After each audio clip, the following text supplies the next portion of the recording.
Yeah, I love Travis Taylor. Wow. So remind me. So first of all, Julian, remind me how you reached out to me. But how did you find out about me? Oh gosh, how did I find out about you? Oh, okay. I remember. So I was listening to the this episode you did on the 5 Reasons to Go Kierkegaard with Chuck Fuller. Yeah, right. Okay. Good heavens, this Stephen, this is just the best introduction to Kierkegaard on a podcast I've ever seen. I mean, you're just sitting there all cool and chill and just talking about Kierkegaard. And I've sent this video to a few of my friends, and they just got infatuated with Kierkegaard just from watching that. Oh, that's really good. How did you discover Kierkegaard? You already liked Kierkegaard before I spoke about him. So how did you discover him? That's a different story. So I think where I first came across him was, so obviously I probably had the exposure most people had, the popular leap of faith type of stuff. Yeah. And then I think my first real encounter with him and my sense that this is someone I need to read came when I was listening to this Unbelievable, which is sort of this evangelical apologetics. Yeah, Justin Brierley. Yeah. And so I was listening to this, and there was this guy called Steen McDowell debating someone who had written this book. It's called The End of Apologetics. Myron Penner, Myron is a friend. Of course he is. My dad taught Myron Penner philosophy. My dad was a Bible college teacher in Alberta, in Three Hills, Alberta.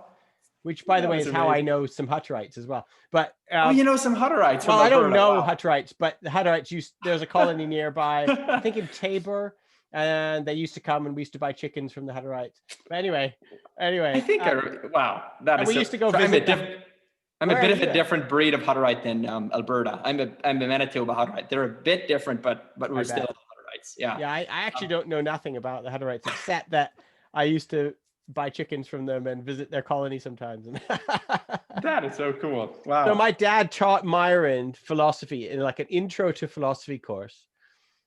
And Myron got interested in philosophy as a result. My dad's not, he's not a Kierkegaard scholar or anything. Like, I don't even know how Myron found him, and then Myron went and did his PhD, but I've known Myron for a long time. Wow. How funny is that? I was on Unbelievable as well. Oh yeah, I remember that one. Yeah. That was a good one. Oh, well, that's fun. So I'm going to have to get Myron. I wanted to get Myron on this podcast anyway. There's actually an email waiting for me in my inbox that I wanted.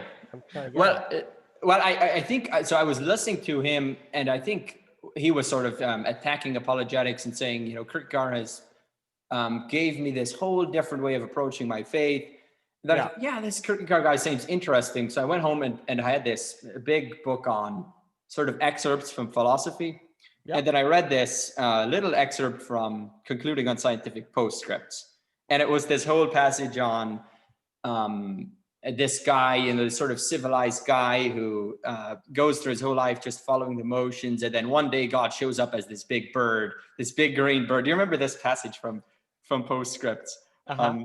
I think that's the passage I read. And then I decided I need to read Postscript. So I read, I bought myself this big Concluding on Scientific Postscripts. Amazing. Yeah. And that was I read the whole book, understood like, I don't know, 35% of it. And that was my introduction to Kierkegaard. That's fun. I found it. I'm looking at it right now. I found a Danish version of Postscript.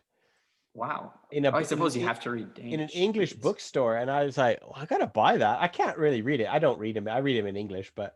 Oh, okay. Yeah. But I had to learn Danish for my degrees and stuff, but I don't, to be realistic, I don't read them in Danish, but I do own some Danish Kierkegaard. So. Yeah, I read the Lowry translation because, I bought everything secondhand and you can't really get those newer Anna Hong translations. Absolutely, yeah. That's what brought me into it as well. So, but isn't this a beautiful book? Look at it. I know. Hardcover. I know that book really well because it was the Lowry ones that I read as well. So yeah, I know that one. Oh, that's fun. So what's your favorite Kierkegaard book? I'm interested to know. I know your introduction was I think the Fear and Trembling. So What do you think? Yeah, is your like a all-time lot favorite? of people, Fear and Trembling was the one. I can't remember. Have you heard me tell the story? I must have told the story on Trip Fuller, how I discovered Yeah, Kierkegaard. yeah. The Yeah, so stories. working in the bookstore Yeah. and opening that up. So that's the one that most people would say is their first one. It often shows up on like reading lists, right? If you go to university, that's Mhm. also usually it's on somebody's reading list. And he's always described as like against faith, or he's the example of like anti-faith or anti-reason. So Yeah. faith Surprised without that reason. surprised that one didn't scare you off. And that's all that you get. But I kind of noticed other things about him when I was reading it, and it was more the politics of it. Like he really, so I grew up in this sort of evangelical conservative Christian world, Bible college land, and lots of nationalism and patriotism, and lots of people that wish they were Americans so they could vote Republican. Yeah. And I'm sitting in England and I'm realizing, wow, this guy is writing about a culture I really understand or I recognize. Yeah, even Yeah. though he never knew any North American ever, but he was just describing evangelicals in my world. So that was what attracted me to him. It wasn't the faith versus reason stuff. And then I think the next book I read was Attack on Christendom, right? Which was the Yeah. Lowry. I'm trying to this one here. So you showed me your one. This is the one. I don't know where I found it. I must have found it in some secondhand bookstore. Yeah, right. This isn't quite the same one. This is Training in That's Christianity, Training but in very Christianity. similar. Yeah, that was the And second one I read. I mean, look at it. It's got like a coffee stain. I don't even know if it's mine, but it's his ancient book.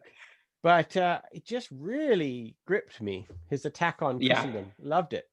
So then that's really what kind of got me into it, is Fear and Trembling and then Attack on Christendom. So, Yeah. and that's, again, all political stuff, really. And you sort of realize, oh, yeah, his anti-reason, it's not anti-reason. It's anti-common sense, which is not the same thing. Mm-hmm, mm-hmm. And Yeah. he's just against that idea of like inherited tradition, which we call reason, is not actually reasonable anyway. It's just something you're born into and you're told you should accept this. And he's against that. And so I realized that pretty quick. I never really bought into him as an anti-rational person. Yeah, yeah. Goodness, I mean, hearing you talk about your background right now and the shows I've listened, I really having this conversation. One angle I wanted to bring in with you is my own background. Yeah, dude, tell me. Which it's I think I'm situated in such an interesting way. Being a Hutterite and being part of the Anabaptist tradition, and then at the same time feeling like all of this Trump stuff and this evangelicalism start to creep in. Yeah. And so in a sense, you could say as a Hutterite, I grew up in Christendom, where it's this sort of uniformly Christian society where everyone sort of believes in God as a matter of course. And it's sort of widely assumed that, to be a Christian, you just have to be a good Hutterite and do that, just follow all the rules and all of this. Yeah. And at the same time, sort of with this sort of Borgios existence, there is still the radical roots just haunting us, right? There's the communitarian roots of the early Anabaptists, who are basically these communists who got together and started this commune. Yeah. There's the pacifism. There's the radical critique of, sort of mammonism and capitalism that's sort of built in. And so you have this tension between sort of the Borgios existence and then this sort of radical critique coming from the historical roots.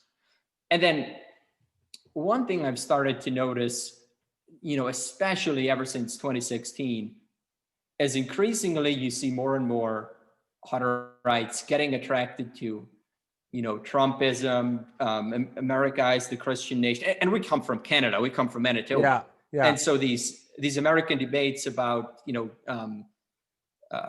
whatever it is, abortion, gun rights, all of this, free speech, it starts to seep in, and then you start to have this culture wars Hutterite that starts to emerge.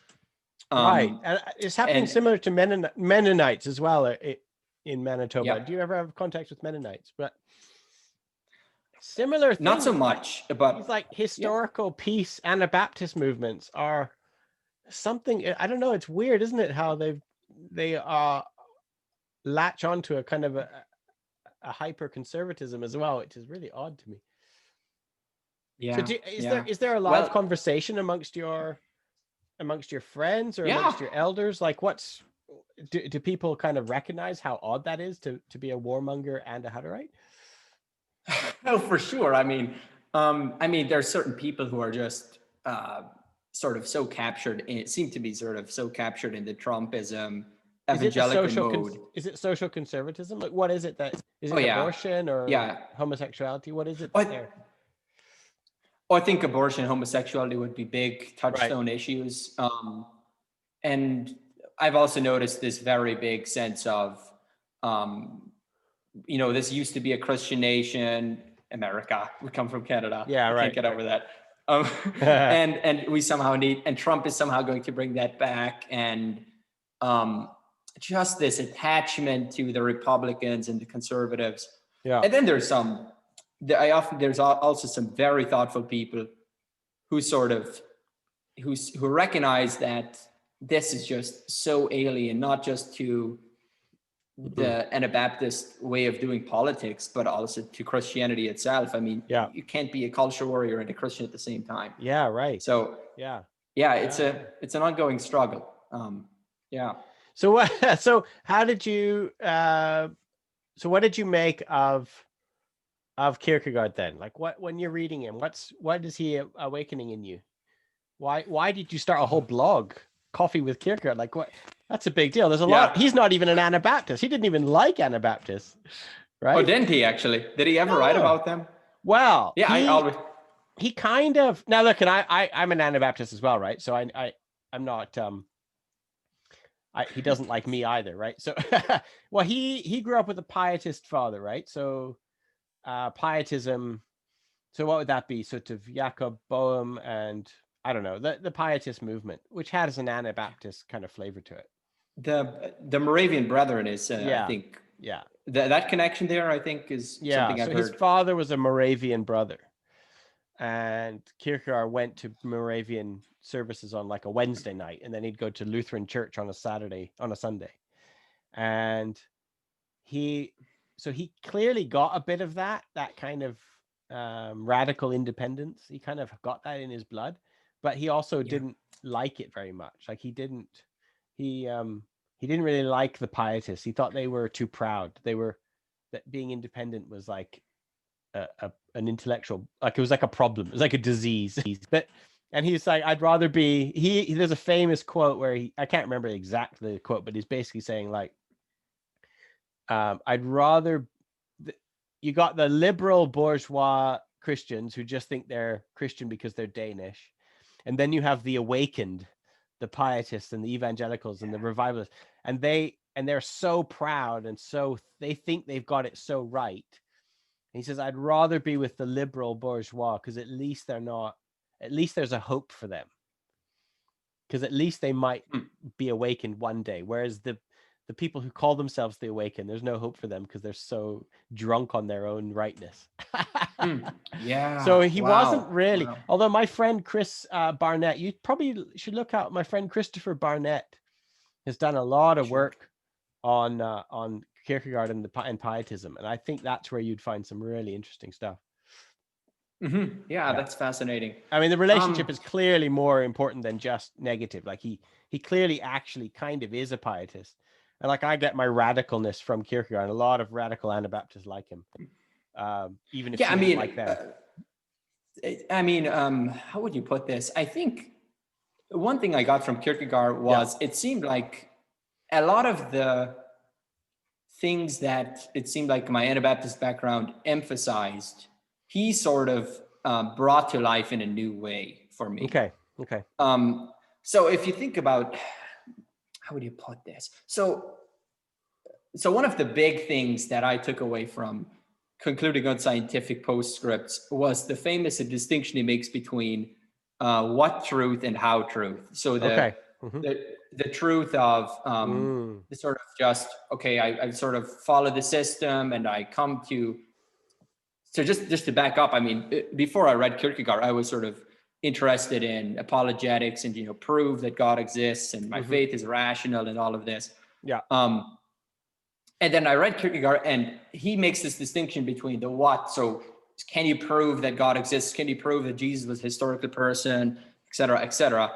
And then he contrasts this with the how of faith, the sort of entering into relation, the lived out, the encountering the event of the incarnation, and then sort of living into this story. Yeah.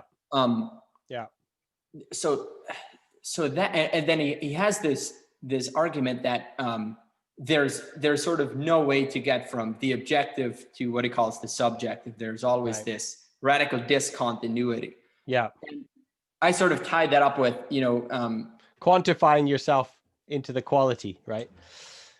Oh, that flew past my head. Sorry. Well, this idea that he's like all these apologetics people, and they're trying to look at, they're saying, look, Christianity must be true because look at all the buildings we've built, and look at all the people who call themselves Christian. Look at how many years have passed. Like, look at all the objective facts about Christianity. And he says, it's like you're trying to quantitate yourself into a qualitative position, because it's not about the quantity. And this also gets into a lot of the stuff you always talk about, where, being a Christian isn't about being part of this rational tribe or being part of this group, in my context, it's not about being a Hutterite and being part of this wonderful system. No. It's this individual who, to use Kierkegaard's language, is following the call of faith, who ventures out over 70,000 fathoms and and follows this radical path. And then, so this critique of apologetics they had was sort of rumbling around in my head. And then I read his this Training in Christianity book. And so there he starts to critique Christendom, right? He says, we've built this civilization that's put these 2,000 years between us and Christ. And so we've sort of, I think you said this somewhere in an interview, you're sort of like the boy who puts these napkins into his pants so that when he gets distracted. And what I think what I started to see was apologetics itself is sort of and I wonder if Kierkegaard ever connected this, but apologetics itself is a sort of attempt for Christians to maintain power, where they're saying, So I'm thinking about, the evangelicals in the United States are sort of all in on apologetics and fighting the new atheists. And if you actually look at the root of the disagreement, it's not so much about which system is more rational. It's about who should be able to control the direction civilization or this country is supposed to go. And the system that can prove it's rational is the one that's going to be able to sort of get on the top reins of the of power. Exactly. And so I think how this connects to my blog is what one sort of main theme that's been running throughout is me sort of trying to critique this apologetics, which is tied up with what Yoder would call Constantinianism, which is tied up with power, which is tied up with this Borgios Christianity. And I'm sort of trying to do a sort of anti-apologetics apologetics for Christianity or something, where I'm sort of trying to say, communicate indirectly, I guess is Kierkegaard's way of putting it. That's a really good point.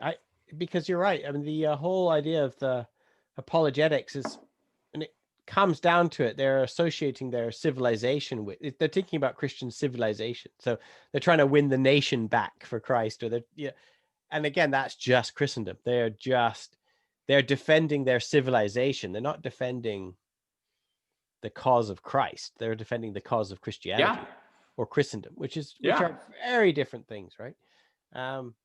So I wonder how you'd be an anti-apologist.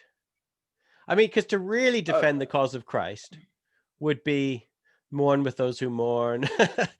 Be a peacemaker, lay down your weapon. Like, And so in a way, do you just mean being a disciple of Christ is to be an apologist? Is that what you mean? Oh, I mean, what I mean by anti-apologist is having recognized that there's sort of approach of trying to prove Christianity as the most rational system. Yeah. And that's sort of tied up with, if you don't accept this, we're going to beat you over the head with our facts until you do accept this. I'm interested. We're going to storm the Capitol building with our guns. I mean, that's the terminus, isn't it? Because if we're seeing it now as we speak, because we're being recorded right now. As we speak right now, Julian, American conservatives who almost 100% call themselves Christians are right now storming the Washington Capitol building with guns. That's what's happening. Yeah. I guess that's what, I guess because that's exactly what Christ is all about, isn't it? He would have stormed the Capitol with guns. Yeah. Oh, yes. He was totally all about storming the Capitol with guns. Yeah. That's just so opposite. Did you see there was a tweet? Somebody, I don't know. I don't follow this person at all, but somebody retweeted something. And this guy was in all seriousness saying, the problem with American Christianity today is that it's become all turn the other cheek. We should go back to the Bible where men were men. And it was like, this is not like the guy who said this. He was not ironic. He was not a satire. He was the problem with American Christianity. And I was like, well, first of all, that's not what American Christianity is like anyway. If that's what you think. I was going to say, where was he looking? It's like, wow. Yeah. There's many problems with that tweet. But it's just like, this is the kind of Kierkegaardian response to it. He's like, there's so much has gone wrong. This is generations of wrongness. It's not like one person is just accidentally getting it wrong. This is generations of people who don't even recognize Christ wouldn't recognize him when they see him.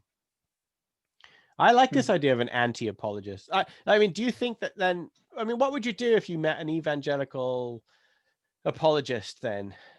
Would you try and undermine their rational beliefs for God?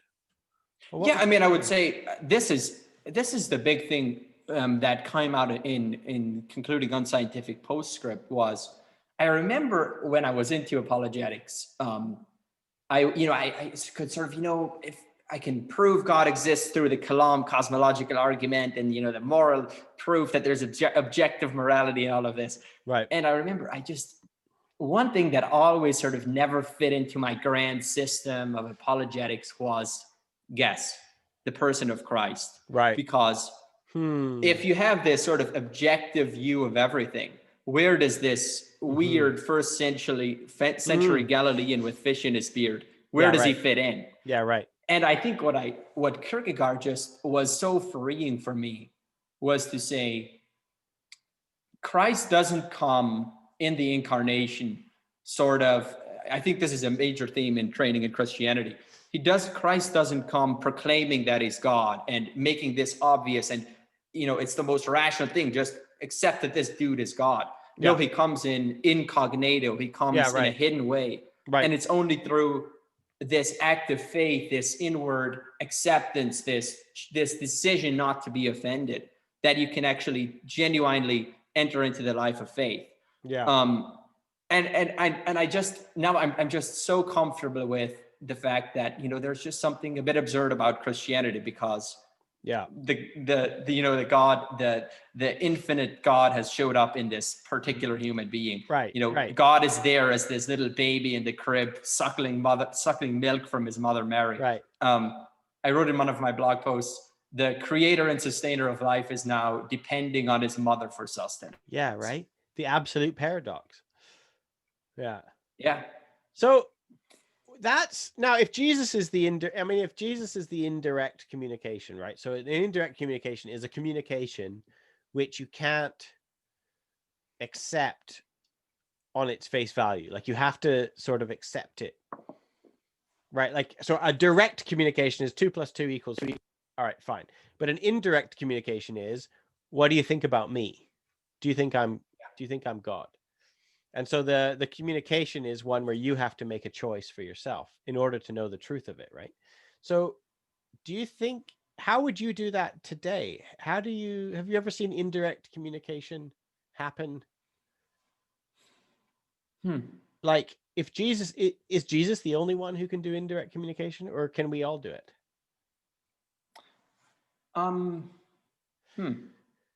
Okay. How would you indirectly communicate something to a apologetics evangelical?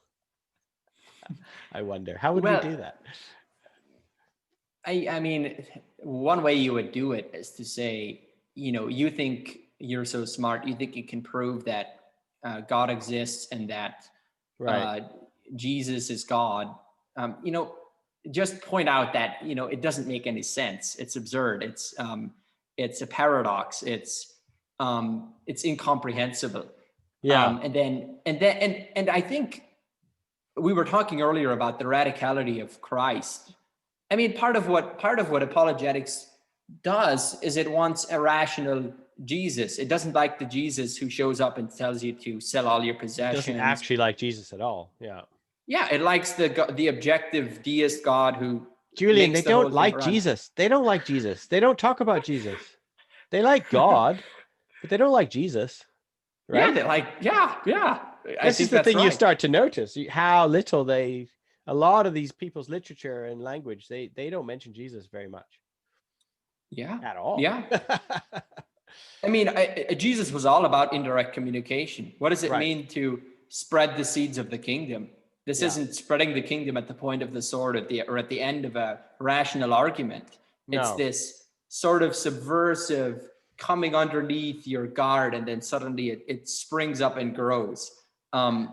Because it's like, so a direct communication is that triumphalistic way of like, it's like logic that just you can't compete. It's like, well, the only reason you don't believe this is because you're dumb, or you're ignorant, or you don't have enough information yet.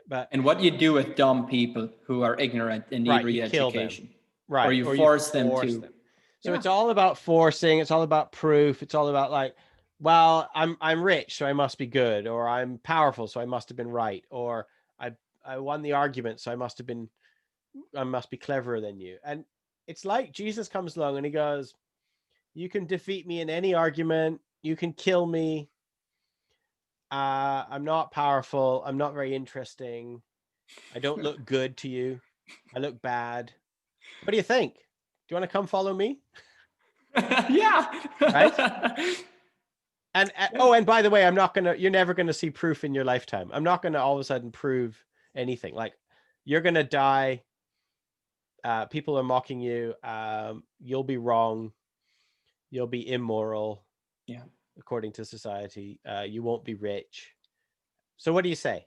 Should we do this thing? Right? Yeah. I feel like that's the indirect communication. It is. Yeah, absolutely. Absolutely. Yeah. So I just feel like, I don't know. What do we do now? How do we do that now? Just say we're wrong. We're foolish. Come join us. We're fools. We're fools. Come join us anyway, I guess. There's this. Do you know this amazing? This amazing song by Michael Card called "God's Own Fool"? Okay. He has these amazing lyrics in there where he says something like, "So give up the. What? How does it go? It's something like give up your certainty. Give up this." This claim that you know, and choose this absurdity instead. I see if I can find those lyrics. Well, one of my favorite, I like that. I remember Michael Card. I saw him once in concert. One of my favorite quotes from Bonhoeffer is how he said the gospel is weak. It can be defeated by every argument. Yeah. You can even nail it to a cross. I really like that. In fact, when he was writing that, he was following Practicing Christianity pretty closely. When he wrote his book Discipleship, or Cost of Discipleship, that was his kind of an updated version of Practicing Christianity for the Germans. So. Here are the lyrics. When we in our foolishness thought we were wise, he played the fool and opened our eyes. When we in our weakness believed we were strong, he became helpless to show we were wrong. Right. So we follow God's own fool, for only the foolish can tell, believe the unbelievable and come be a fool as well. Yeah, I love that. Have you ever read Dostoevsky? Have you read The Idiot? Yeah. I haven't read The Idiot. I read Crime and Punishment and the Brothers Karamazov. Because The Idiot is about a holy fool. Like, he's about a man who's basically Christ-like, and he's so simple, and he just kind of loves everyone, and he gets killed in the end, right? And I remember going to it's funny, I was going to a seminar on the Idiot, and my professor, George Patterson, you might know from if you're a Kierkegaard scholar. George Patterson was my professor at the time. Lovely guy. He was my my dissertation supervisor too. Really good guy. But he was running this. Your dissertation was on the nationalism, Kierkegaard's critique of national. Okay. Kierkegaard national. But George Patterson was my supervisor, but he was running this seminar also on Dostoevsky. He's an expert in Russian literature, existential Russian literature, and they were talking about the Idiot, and somebody was talking about him. I said something about the Idiot being like the hero of the story, or he was the good character, and somebody in the class was like, "No, he wasn't. He lost. He was a loser because he got killed." And I was like, "Yeah, but that's kind of the point." It's like this person just thought, "Well, you can't be a hero of a story if you get killed at the end." And I'm like, "No, that is kind of the point." Yeah. But anyway, I didn't win that argument. I stayed quiet, but still. There's this moment in your biography of Kierkegaard where you describe his breakup with Regina. I just thought you did such a beautiful job at that. I mean, I think the first time I read that, I almost cried. That was so moving, the way you described, Kierkegaard's relationship with his father, her father, and how well they got along, and how obviously he loved her, and then he just renounces it all for some higher calling. And I've always been captivated by that story, or that example, the way he sort of ventures everything. He does this absurd thing. He sort of gives up Regina, and it just makes no sense, and he wastes his whole life. He throws it all away, and it seems like, what is he doing? He's thrown away the most valuable relationship in his life.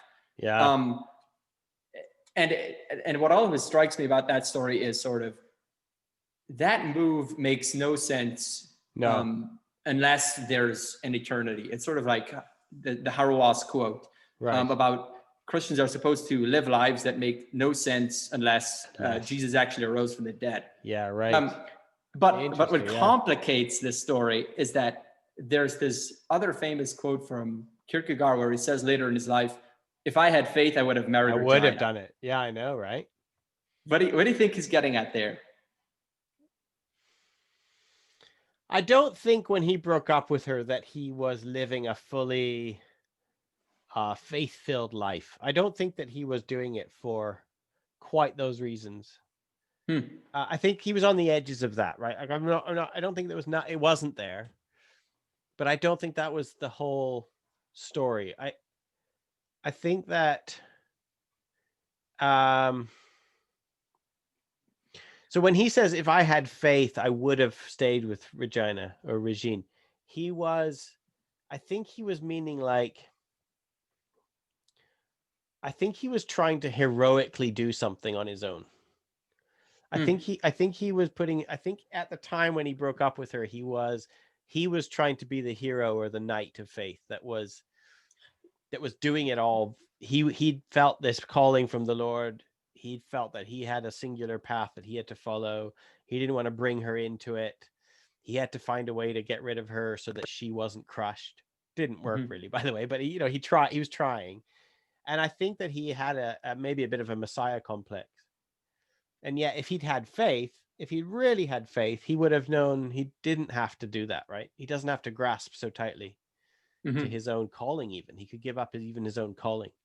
I wonder whether something like that was going on, like in his older age. I mean, he died when he was 42, so he's never that old. I'm older now than he ever was. So, but I think in his later years, anyway, I think he stopped thinking that he was the hero. and he didn't have to act like a hero. He could be a failure, and it could have been okay, even if he'd failed, as it were. Failed with air quotes. Failed by marrying a lovely young lady and marrying her and having a family. Yeah. Would have seen that as a failure, but that would have been okay. Yeah. I think I've connected this to, you can read, I don't know how accurate this is, but you can read Kierkegaard's biographical details into Fear and Trembling, can't you? Yeah, for sure. And there's this, and there's this, he contrasts, the night of resignation who gives it all up, and the night of faith who expects to receive it back. And then he says, I couldn't make the move to become the knight of faith. See, and that's him kind of struggling. He definitely was. That was a huge, that book was definitely putting his story of Regine in there for sure. And he thought that by giving her up, he was going to be doing this. He'd be Abraham sacrificing Isaac, and then he'd get Isaac back again, right? That's what he was hoping. And he thought he was, in a way, he was making this big gesture, which was quite a hero. I mean, it was a heroic gesture. I think it's just that in the end of his life, he realized heroic gestures weren't that important. So he wasn't denying it was a heroic thing to give her up. He just was realizing, well, maybe being a hero wasn't the point. Well, I mean, the way I've always thought about it is it's connected to, I think, how he describes faith in some of his books, where it's faith for him is not, saying, I believe God exists, or I can prove God exists. It's this life that's lived in the venture of faith. It's this going out into the 70,000 fathoms and making this venture, like Peter going off the boat. And I think part of what's going on there is, I suspect he was sort of maybe struggling with his faith. And then he decided, I need to take this venture of faith. I need to sort of go all out. I need to put it all on the line, and then sort of put himself out in the point of no return, sort of embrace this absurdity. So that sort of just, so that he's sort of all in. I think does that resonate with you? I think he was struggling. I'm just thinking now, I'm talking off the top of my head, but when you said he was struggling with faith, I don't know if he was so much as he was struggling with vocation. Yeah. But I think he was trying to find meaning for him. He was like, I want my life to be meaningful. I want to have spent myself on something like on goodness, or on a good purpose. And so he was having a crisis for sure, but I don't know if it was a crisis of faith in terms of like, I don't think God exists, or I don't think Jesus is good. I don't think that was what was going on. I think it was more like, I know God exists and I know Jesus is good. So now what the hell do I do? Like, how do I live? How am I supposed to live? If the incarnation really happened, now what do I do? Yeah. Should I just live like everybody else and live like Christendom? I mean, that seems blasphemous to me. How do I do that? So then he's like, well, how do I live this way? How do you embody the indirect communication? How do you live in the similar way that Jesus lived? How would you do that today? Right. And this is why it's interesting. The idea of faith changes actually from, you have to take the pseudonyms they're important here. Yeah. Right. Because Fear and Trembling, I mean, sorry if I've repeated it. You've probably heard me talk about this before, but like Fear and Trembling is not written by a Christian. Like the guy who tells you, his name is Johannes di Silentio, John the Silent One. And John tells you at the beginning, says, I'm not a Christian. I don't even have faith. But if I did, this is what I think it would look like. And then he tells the story. But his heroes are it's Abraham, and it's some Greek, it's Agamemnon. He doesn't actually mention Jesus by name at all in Fear and Trembling. There's a figure gets mentioned. It's obvious he's talking about Jesus, but he never mentions Jesus Christ by name. There's no mention of what Jesus said or did. There's nothing. It's Abraham. Abraham is not even Jewish. Abraham is pre-Jewish figure, right? There's Agamemnon. He's a Greek tragic hero. Johannes di Silentio is not actually a Christian, and he's not writing like one. And then the next pseudonym in the series is Philosophical Fragments, and it's Johannes Climacus, who writes Philosophical Fragments, the concluding postscript that you like. Yeah. And that guy actually says somewhere in one of his books, he actually basically says, he makes fun of Johannes de Silentio and says, well, this guy didn't understand what he was talking about. So Kierkegaard used different pseudonyms to talk with each other. And Climacus says, I do have faith. Oh, no, he says, I am a Christian, but how does he say it? He says, I do have faith. I think he wants to become one. Yeah, I'm not a Christian, but I do have faith. So Silentio says, I'm not a Christian and I don't have faith, but this is what I think faith looks like. Climacus says, I do have faith, but I'm not a Christian, which is interesting. And then he tells his story of faith, and that's where you get some of Philosophical Fragments, and there's a lot of anti-apologetic stuff in there. And Jesus starts to show up, but in Philosophical Fragments, again, he doesn't get a name. He's not named. He's called the absolute paradox, and he's philosophical, and it's the thought that thought cannot think, and the reason that gets toppled from it. And so for him, the incarnation is like an intellectual game. And he's like, well, faith means not being offended by this paradox, right? And then, so again, it's not very Christian. Now we're in the realm of apologetics. The evangelicals would love it because it doesn't mention Jesus. It just mentions God. Okay. And then comes Anti-Climacus, who wrote Practicing Christianity, which is the book that you held up. And Anti-Climacus is like, well, not only do I have faith, not only am I a Christian, I'm a super Christian. And Kierkegaard said, like, I've made Anti-Climacus to be a better Christian than I could ever be. He projected what he wishes he could be. And it's Practicing Christianity that talks about Jesus. It never shuts up. And it mentions Jesus by name, and it quotes his sayings, and it talks about what he does, and it talks about the offense is against the person of Jesus. It's not against the idea of the incarnation. So in Fear and Trembling, the offense of faith is that it knocks you out of common morality, and it makes you do things that look really bad to everyone around you. The offense in Philosophical Fragments is that it's reason that thought cannot think, and you have to stop using your reason so much and just accept something. And then in Anti-Climacus, in Practicing Christianity, the offense is Jesus going, what do you think about me? And are you going to come and follow me? And so he uses similar words like offense and faith, but the target of what you're being offended at changes in each pseudonym. And I think we have to take that seriously, you know? Mm-hmm. And so then it's the Jesus who's offensive.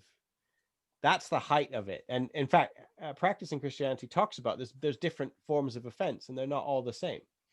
And that the really important one is that whether you're offended by Jesus or not, that's the one that really matters. Yeah. And then the next step after that ends up being the attack on Christendom.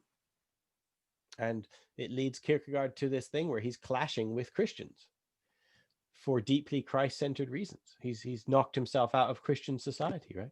It's not because he lost his faith in Jesus. Yeah, exactly. He never had a crisis of faith in Jesus. He was laser focused, right? So on the person of Christ, and that's what led him to a life of failure. But I think he was still right. Oh yeah, I mean he's just as relevant in his critique of Christendom today as he was then, isn't he? And his failure, his being attacked by Christendom in a way is part of the proof that he was right. They had to get rid of him, and it was just like what they had to get rid of Jesus, and they had to get rid of Kierkegaard. And you're like, all right, he kind of did embody that indirect communication in the end. Mm-hmm. Yeah. Mm-hmm. Yeah. Have you? So I was reading Charles Taylor's A Secular Age. Yeah. And one of the figures that comes up repeatedly is this guy called Ivan Illich. Oh yeah. Cool. Have you? I see a bit of him when you start talking about loving your neighbor. I think I see him peeking out there, but I wonder. Yeah, there's that kind of radical. Is there any relationship? Anarchy? Yeah, there is. I think there's. I don't know. I can't speak to the real relationship. I know there is one. do you know who David Cayley is? Have you ever heard of David Cayley? Yeah. Yeah. So David Cayley, who I'll just say for the benefit of the recording, used to be a producer of a CBC radio program called the Ideas Program on Canadian public broadcasting. And he also is the translator for a lot of Ivan Illich's stuff. And he writes about Ivan Illich as well. And David Cayley once came to a conference that I was helping to run in McGill University. I was at McGill in Montreal. And I met David, and he's a really friendly guy. And we sat down a bit, and there was a brief moment where it looked like he was maybe going to do a series on Kierkegaard. And because of his interest in Ivan Illich, he was then interested in Kierkegaard. And we talked a little bit back and forth, but nothing ever came of it. So my introduction to Ivan Illich is through his translator and friend, David Cayley. Mm-hmm. And there seems to be like a radical benign anarchy going on. Oh yeah, Kierkegaard and Illich share for sure. I mean, the famous Illich story, right, is the one he takes this parable of Jesus, and this just reminds me so much of Kierkegaard's distinction between the what and the how, the distinction between Christendom and Christianity. Yeah. So he takes this story of the Good Samaritan, and then he says, we often tend to turn this story into this moralistic tale about, help everyone, help. We should. This is a new rule. You should love everyone and should help everyone. But Illich says, no. What this story is really getting at is this man is walking alongside the road, and then he sees this person lying at the side of the road who is estranged from him. He's his enemy. He comes from this different tribe. Yeah. Maybe here's a Trump supporter, and there's a Democrat in the ditch, or vice versa. Yeah. Yeah. And then there's this move, and he just has this amazing way of talking about it. He says there's this movement in his bowels. He just feels this compassion in his guts. Yeah. And then he reaches out and forms this relationship between him and his enemy and his estranged tribe. Right. And so suddenly there's this network of agape that reaches underneath what you would call the principalities and the powers that are holding these people in tension. There's the Democrats, the Republicans, whatever it is.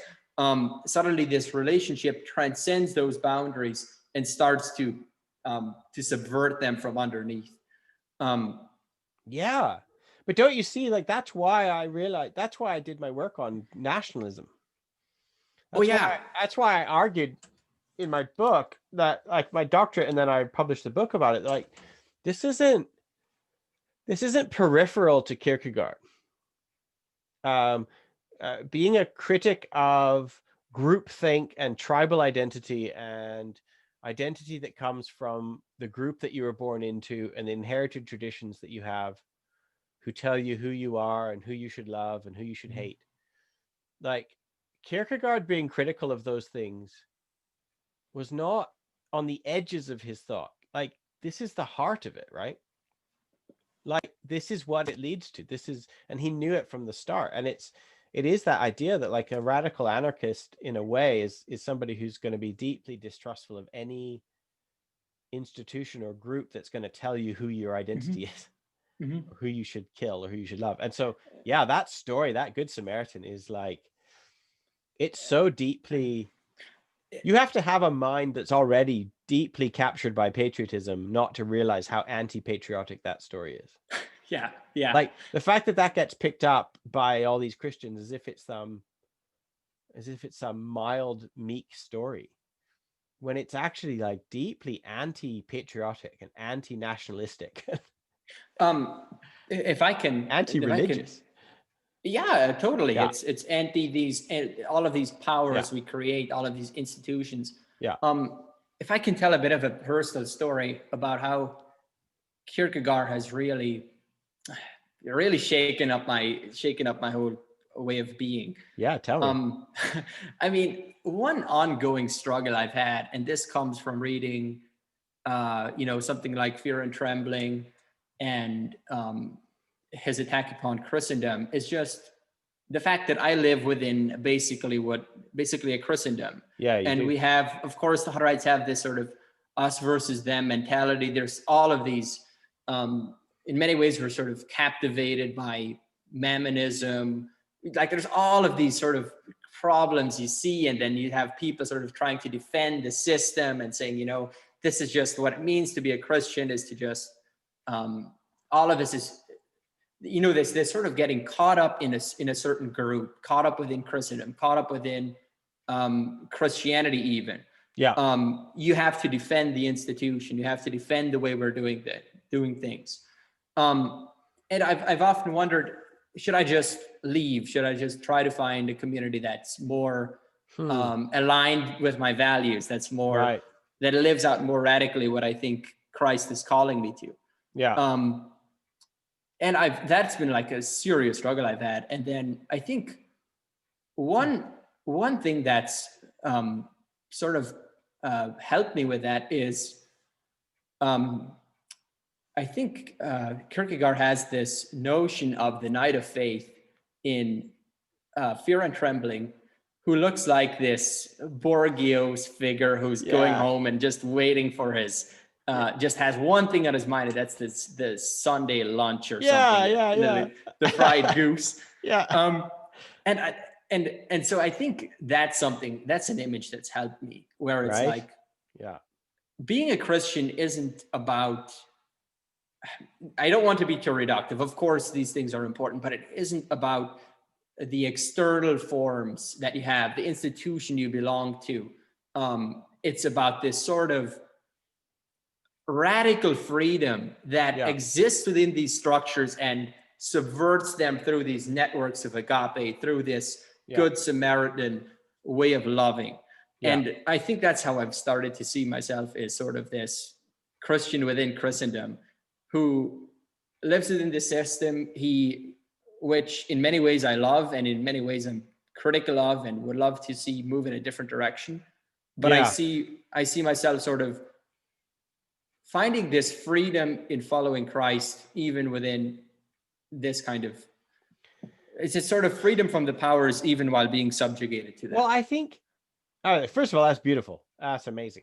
I feel like you're a real fellow, like heart to heart there. Even though I didn't grow up in the same environment, I totally feel I know what you mean. But I don't think we are just we're products of 2,000 years of Christendom. I mean, there's been Christendom for longer than there ever wasn't. Like, Christendom was started from about the year 400 onwards, right? So like we can't get away from it. We just are products of Christendom.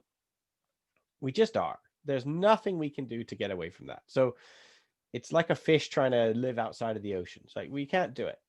So, but what we can maybe do is, I mean, how do I say this? It's kind of like, if you think about the way that Jesus was living or working, it wasn't like the incarnation was, he had a skin color, he had an accent, he had a religion, he had a mom and a dad and brothers and sisters. Like, his authenticity was not to remove himself from the culture in which he was born. Oh yeah, that's not his authenticity, right? But it was to be an unstable facet of that society. So he didn't leave it, but he was definitely unstable in it. And I feel like, all right, okay. So if we find ourselves unstable elements of the societies in which we're born, there's something of the Christ-likeness about us. Oh yeah. And that's interesting, right? That's authentic. Yeah.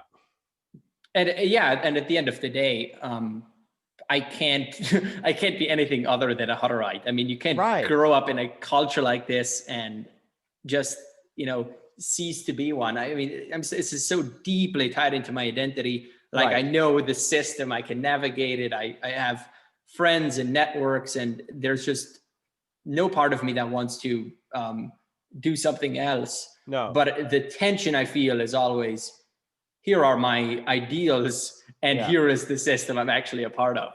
And I think, in a sense, what I've had to do is renounce my ideals, in a sense. Does that make any sense? It seems, it's not that I've renounced my ideals. I guess that what we've got, though, is we've got where we're getting our ideals from, like the measure that we're using against our Christendoms that we're born into is Christ himself. So it's not like you're taking Richard Dawkins and applying Richard Dawkins against the Hutterite community. Yeah. or you're not looking to Buddha or Shiva or something. Like you're applying Jesus Christ to the Christian community, and Yeah. that's got to be, how can that go wrong? Like, how can to keep your eyes fixed on Jesus, the author and perfecter of our faith? Like, it's like, to do that is to be, even though it puts yourself maybe at the edges of your community, it puts you at the very heart of the Jesus movement. Yeah. And I feel like that's always been the case. Since Christendom has been around, there's been people who, for Christian reasons, have stood against their own culture. And I think that's part of, history books treat them as if they're on the edges, but I think they're in the center. That's what it means to be a Christian, right? There is no Christian who is ever going to be comfortable in the culture he's in, right? There's always this, right? Citizens of a different country. There's always this tension between the now and the not yet. John Howard Yoder has this, I think, a lovely way of putting it. He says, we can't live without the powers, but we can't live with the powers either. Well, that's exactly. the tension.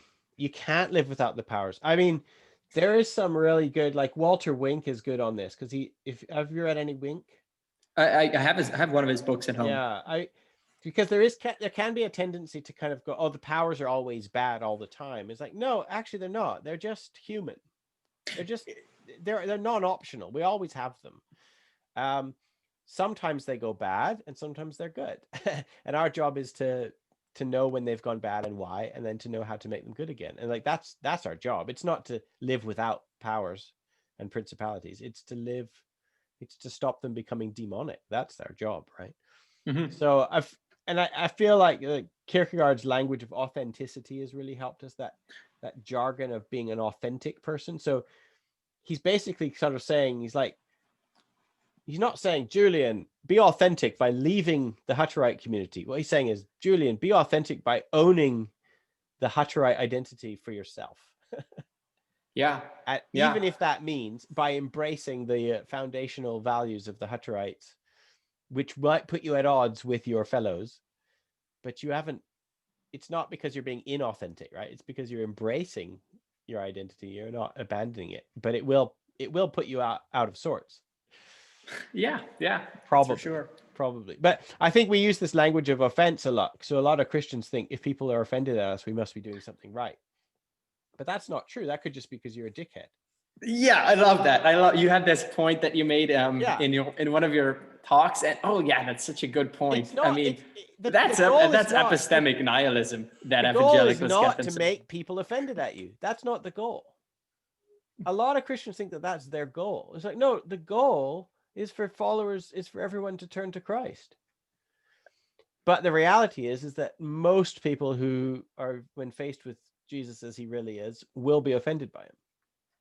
Yeah. But the choice is on them. It's not on us. So our goal is not to offend them. Our goal is turn to Christ. The option is a lot of people will be offended, but there is a big difference between intending to offend and intending to love with Jesus's love.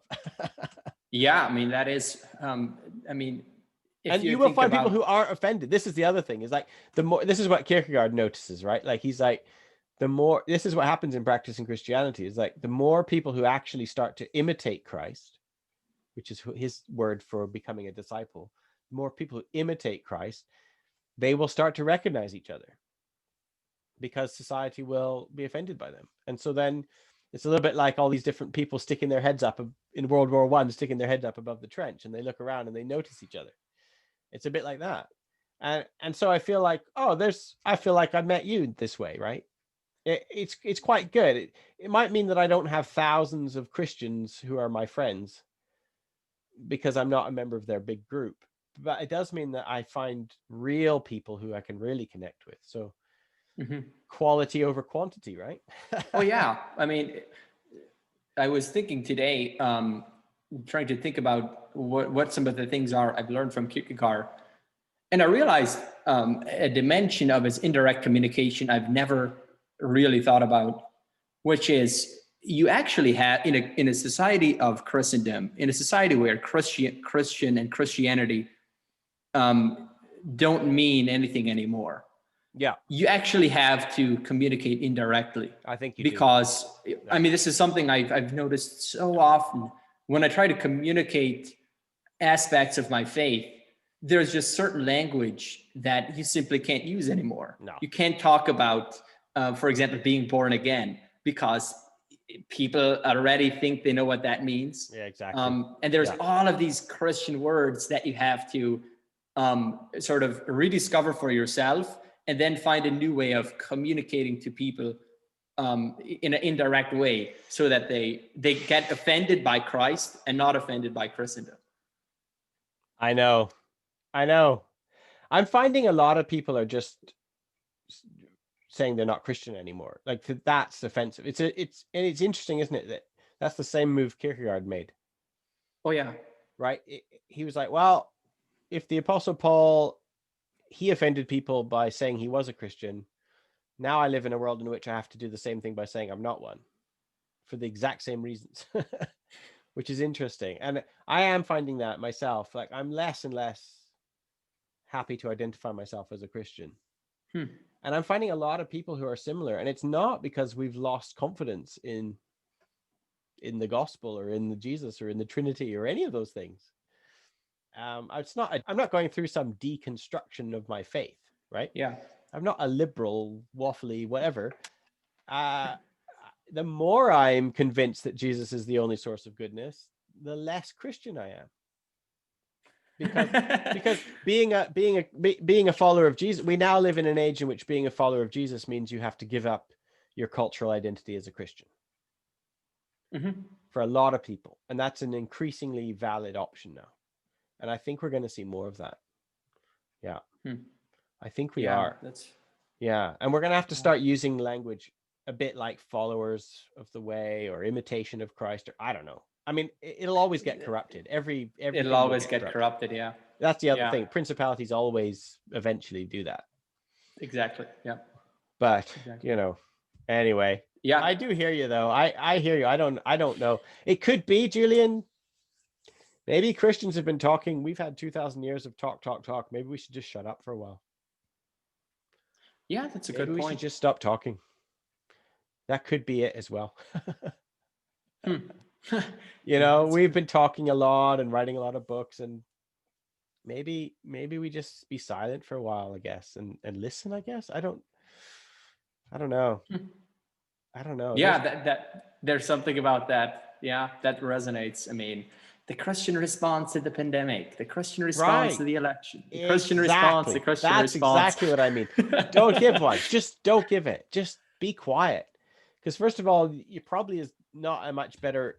You don't have a monopoly on common sense or the truth. Christians manifestly don't have a better politics than anybody else. So just shut up. Maybe we should just stop talking about the Christian response to whatever. Yeah. Just see what happens. Yeah, that's true. I don't know if the world will be a lot worse. To be honest, I don't think the world will be that much worse if Christians aren't. I mean, Christians have been in charge for a long time. Yeah. And the world is pretty bad. Right? There's this passage at the end of Training in Christianity where Kierkegaard is just bemoaning these 2,000 years of Christendom. And then he says, this passage has always fascinated me. And he says, if only there was someone who could get these 2,000 years of Christendom out of the way. Yeah. And I just think, maybe that guy is Donald Trump. Maybe. Wow. Yeah. There's because this is when people sometimes ask me for hope, because it's pretty bad out there and I don't have a whole lot of like fluffy platitudes for them. But one thing I do think that Trump has done in all this is it's just what Kierkegaard said. He's like, I'm not trying to make you a Christian. I just want you to be honest. I crave honesty was his thing. And I think, we're seeing like the really honest dividing line now. I think somebody like Trump has just made it. It's like a line in the sand, and you're like, oh, okay. I know now. Like to be a Trump supporter just means there's so many things you've had to agree with or believe in or values you've had to have that it's like it just makes it really clear and plain. And I think there is a kind of a revelation of honesty now, which is quite positive. Can I ask you a difficult question? This is something I've struggled with all throughout the Trump era, especially being part of a community which is more conservative. Yeah. How do you maintain, this absolute aversion to Trumpism and all of this, all of that which it represents, without demonizing those who claim to be his, supporters, and so on? I think that seems like an important thing to do. I've often thought of the Good Samaritan story as, how can I apply that to the Trump supporter in the ditch? Yeah. Well, or do you think, I mean, it seems like, listening to your podcast, it seems like you think the bigger problem is people thinking that Trumpism is Christianity, and people getting repulsed by that, rather than people needing to reach out to Trump supporters. Right. I mean,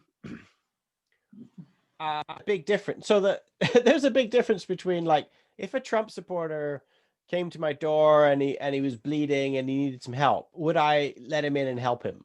Of course I would. If the Trump supporter said, I need some money, I'm thirsty, I'm hungry, of course I would.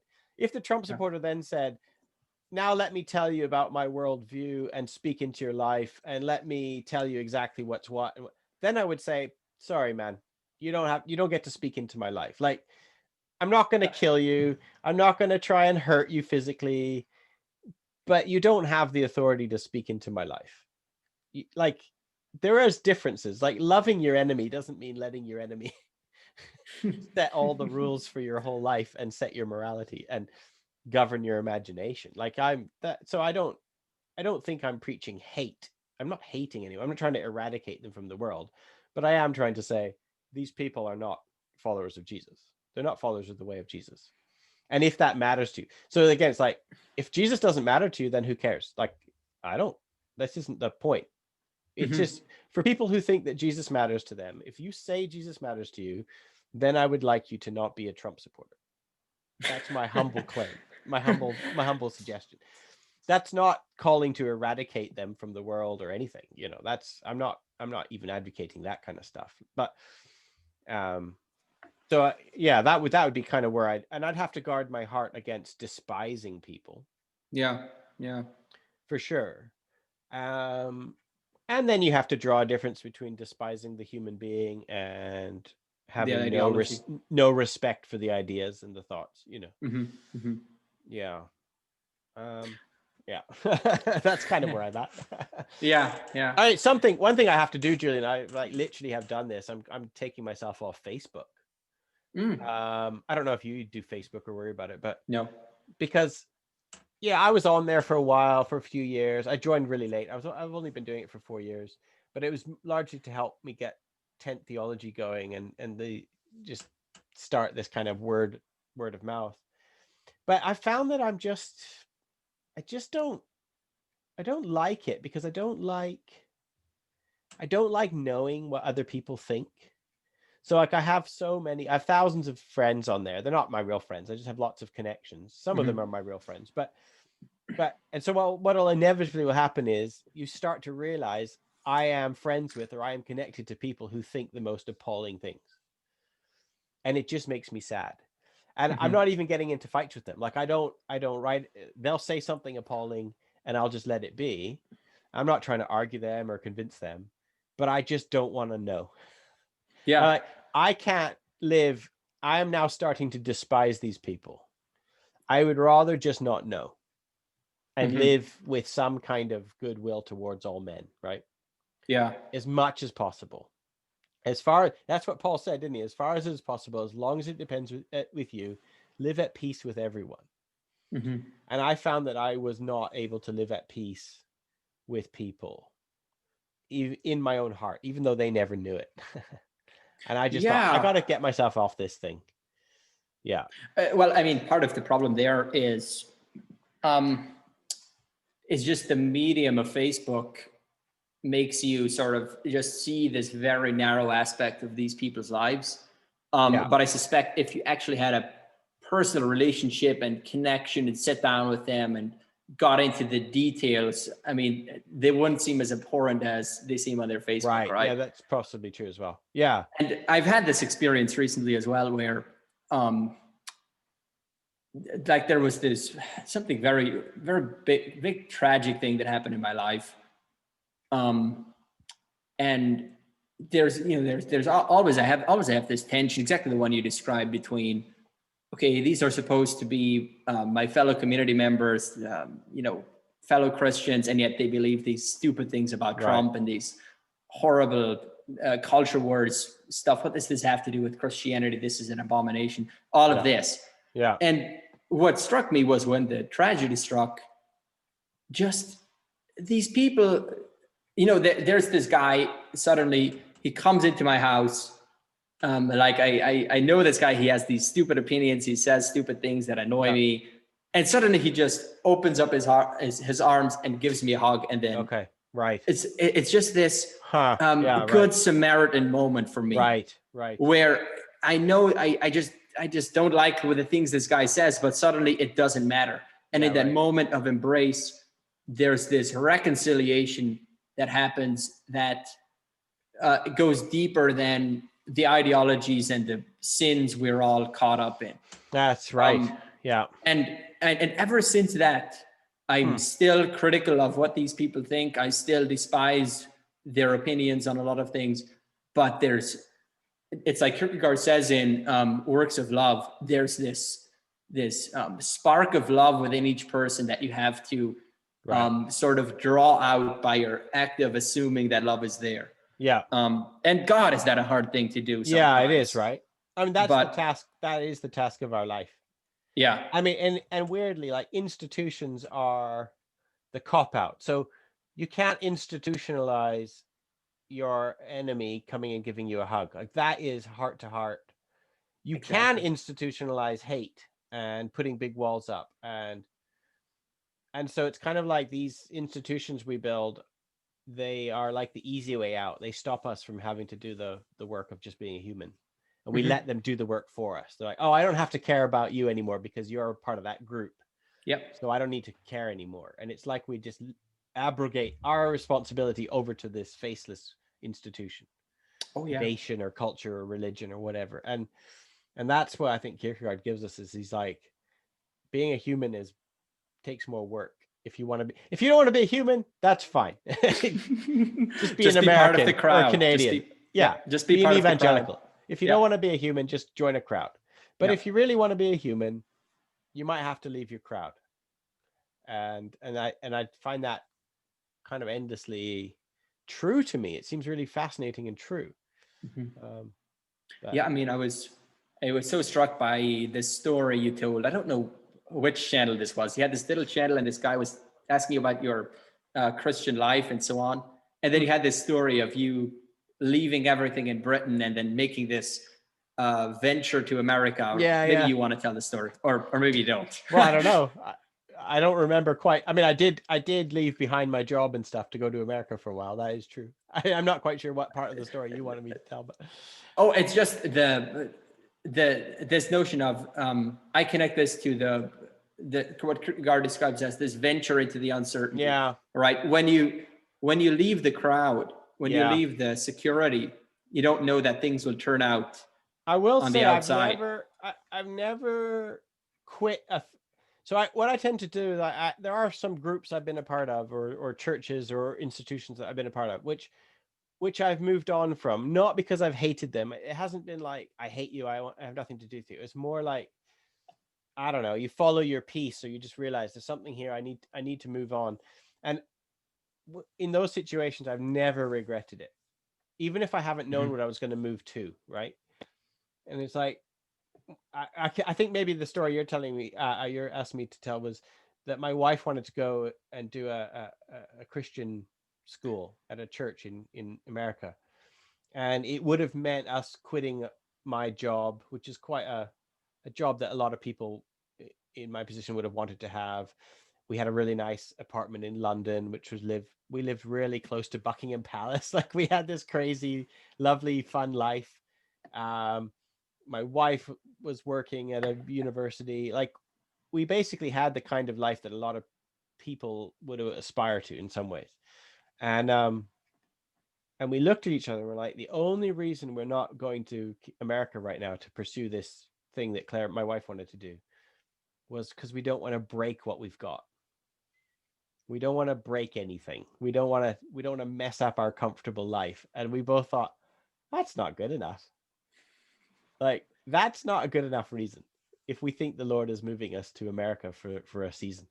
So we broke everything, as it were, and we left it all. I not regretted it. I mean, I haven't, but again, we stayed in America for the right amount of time, and then we came back, and we're no regrets at all that we didn't stay for longer, right? So it's like we're always moving, and that's partly what you realize about being a pilgrim, the pilgrim life.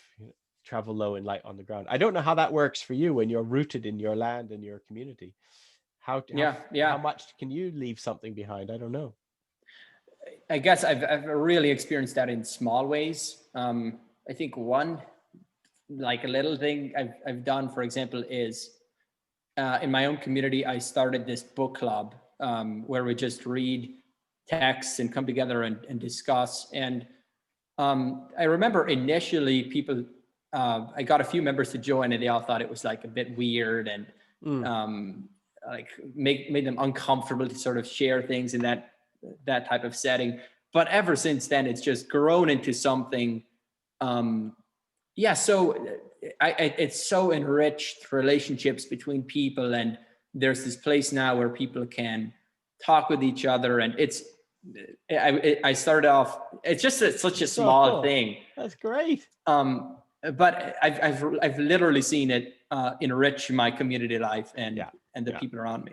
Yeah. So that type of thing. One thing I've really been learning. So one of the bad habits I've unlearned was I was going often on.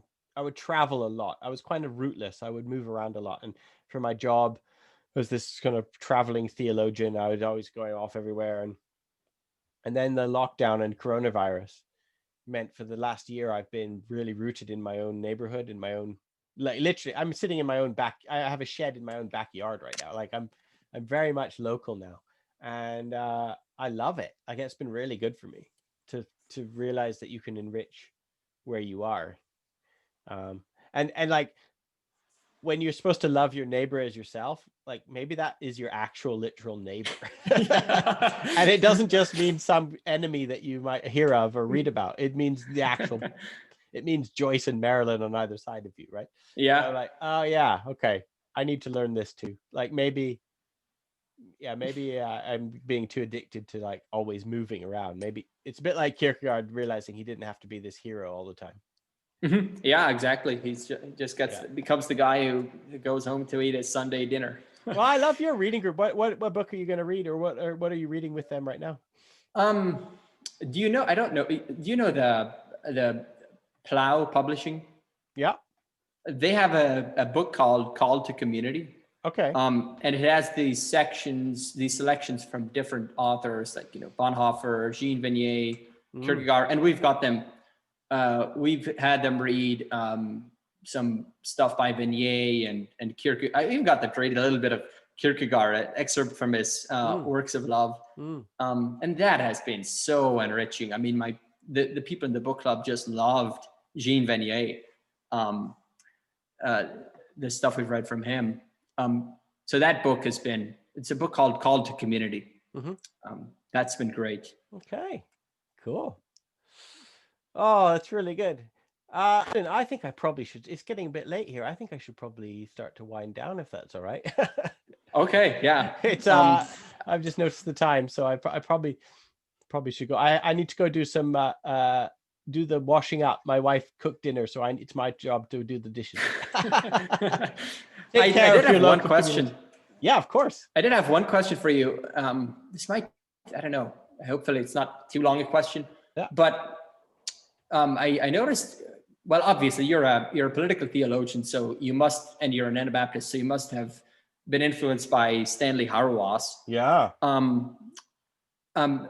And he has this whole emphasis on, the story form community and being part of a church. And I wonder how you navigate the tension, because I've read Hauerwas as well. I love Hauerwas. Yeah. How do you navigate the tension between his emphasis on being part of the church and the community, and then, you're Pentecostal, you're into Kierkegaard, you're suspicious of the powers of the institutions. Do you see a tension there, thinking about those two figures? Yeah, well, I do. I mean, a typical critique of Stanley Hauerwas is that he talks a lot about the church, but the church he talks about doesn't really exist. Yeah. So it's like, all right, Stanley, fine, join the church, but they're all waving flags. I mean, like, it's just, the church that you're supposed to join pretty much represents the opposite of anything Jesus would have said or did in a lot of times. So those of us who decide we can't really be part of church anymore, it's not exactly because we're abandoning the idea of the kingdom of God. It's just that we can't be there anymore. So yeah, I think so. Somebody like Stanley is very sacramental. Mm-hmm. So he's concerned about, he calls himself what does he call himself? A high church Mennonite? Yeah, high church Mennonite. So for him, like when he says the church, I think he means the body of believers who are meeting around the communion table or the Eucharistic communion. So I don't think he necessarily means the local worshiping community so much as he means the people who identify with that moment in time of the Eucharist, of the body being broken and the blood being shed. So I could probably go there. I'd be part of that. Also, I'm aware, like right now, I'm just going through a phase. Like I'm just kind of, I'm tired of churches right now. And it's not because I hate all church all the time. It's not because I think I'll never go to church ever again. I just think, well, right now, at this stage in my life, at this time, I just need to take a bit of a break. Because I've been doing church for my whole life. I've been a professional Christian my whole life. And I'm just thinking, maybe it's not a bad idea just to take a bit of a break, step back a bit. So I don't see myself as like, I don't feel like writing a whole body of work against the church. Just because I personally right now don't feel like being part of a church. That doesn't mean I'm not anti-church, right? So yeah, I wouldn't want to mount a theological critique of Stanley Hauerwas. Yeah. I mean, not taking yourself too seriously is part of that, I guess. I mean, in a good way, where you're like, my opinion right now, or how I feel, or how the season I'm in isn't sort of cut in stone. It's not the end of the story. Yeah, exactly. It's not the final say. The kind of man I am now is that I was 20 years ago is not the same as I am now, and like I shouldn't just assume that this is it for the rest of my life. And yeah, isn't this connected to like a big thing I've gotten from Kierkegaard is your faith isn't in the institution, in the apologetic proof, in the state of Western civilization. Your faith is in this dude, Jesus Christ, who is the incarnate God. Yeah. And that is just the unchangeableness of God sort of is something that continuously is something you can hold on. His great line about the incarnation was just as hard to understand and believe in 1 second after it happened as 2,000 years. Like, what is it about 2,000 years worth of seconds that makes the incarnation any more or less important or understandable or believable? Like, it's the exact same event. And that's the kind of thing I'm aware of. It's like, oh yeah, just being a part of a group that's lasted for 2,000 years doesn't really make it any more or less true. Right? Yeah. So yeah, I don't know. It'd be interesting to find out what Stanley thinks about that stuff now. I haven't kept up with him. I want to try and get him on the podcast actually. Yeah. See if you can get him off his usual talking points. I know. Partly I'm thinking like if I did get him on, what would we talk about? Because he hasn't talked about a million times already. There is this interesting line in his Hannah's Child where it actually talks about his relationship to Kierkegaard actually. Yeah. Because obviously there's some overlap with the critique of Christendom and Christian nation and Constantinianism. He endorsed my book, my biography. I got him to. Wow. So I mean, I got him to write an endorsement for it, which is really lovely of him. So he clearly likes Kierkegaard, that he was willing to do that. So yeah, there is a connection there. And yeah, it's that kind of anti-Christendom. I think even Stanley knows, like Stanley and William Kavanagh, who's another man I really recommend. They recognize that the church, the authentic church, will be an agent against Christendom as well. So they end up making a very Kierkegaardian claim for their churches as well. So I can go with that. I think it's what most of us look at the church today. We pretty much only see Christendom. And I think people like Kavanagh and Hauerwas, they're seeing the church and they're seeing an agent of Christendom's downfall when they see the church. So yeah. Well, this has been really fun. Julian, I hope we talk again someday. This would be fun. I would love to. Now, what are you going to do with this recording? Are you going to put it up on you said you have a YouTube channel, or? There's a little YouTube channel. It's not my YouTube channel. It's just something a bunch of people who met online have these conversations, and we just throw it up there. So that's what I would do with this. Brilliant. Would you mind if I was to put this on our podcast? Because I thought this was I would be deeply honored if you put me on your podcast. Right? Yeah. So maybe I'll have a little play around and I'll edit it. We've been talking for an hour and a half. I'll see if I can get it down to an hour. Okay. Yeah. That'd be fun, wouldn't it? Yeah, that would be fun. I mean, I got some of my friends to listen to your podcast. And I mean, they just love you and your podcast. Oh, really? They're just infatuated by it. So they would be, they would find it pretty fun if I showed up on there. So. Oh, that'd be fun. I feel like I want to do more on Kierkegaard, actually. I've been trying to get more Kierkegaard in. So I want to interview Myron Penner. He's one of my guys. And I feel like this is a good conversation as well. And so yeah, why don't we do a Kierkegaard series? Sounds amazing. I'll edit it. We'll put it out eventually. It'll be fun. Who is the coolest Kierkegaard scholar you know, if that's in the sense of most authentically living out a Kierkegaardian life? Yeah,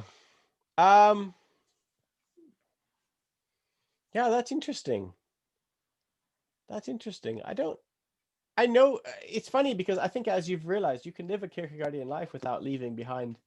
You can be a Hutterite Kierkegaardian without ever leaving. And then you can be, so I do know scholars like this guy, George Patterson, just a lovely guy, but he's very respectful of people's personality or their authentic personality. So he's the kind of, he was my supervisor and my professor, but he does not dominate his opinion over other people.